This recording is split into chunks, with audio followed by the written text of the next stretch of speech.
What else? The low-hanging fruit would be diet, I would say, is next. And so we're looking at that scoreboard again, that spare tire scoreboard. How did you mostly accumulate the spare tire is from consuming shit food. There's also other contributions like chronic lack of sleep and chronically over-exercising. It's the chronic overproduction of stress hormones. But when you're eating a lot of processed food, you start to interfere with your body's ability to generate cellular energy naturally, and you become dependent on more and more processed food. You mess with your the appetite center in your brain, as good books like Stephen Guyenet, The Hungry Brain, and Rob Wolf's Wired to Eat will talk about in detail, where, we become literally addicted to the Ben & Jerry's ice cream pint because it's a dopamine flooding, and we also are low energy when we're craving and overeating the bag of potato chips or the ice cream.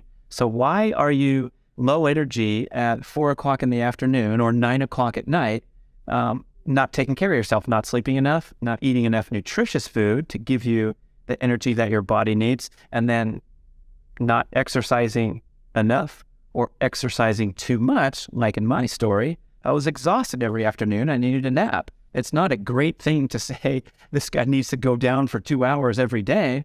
It was a symptom of over-exercising. Under-exercising and sitting around too much, we have research showing that you become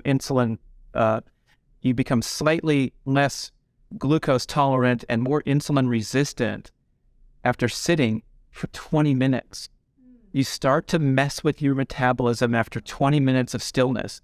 So yes, we need to bounce up, go down, get say hi to somebody, get a Post-it out of the drawer, and go back to work, and take a break every 20 minutes where we start moving again. Then we start getting better at burning fat again. We have more refreshing to the cognitive function.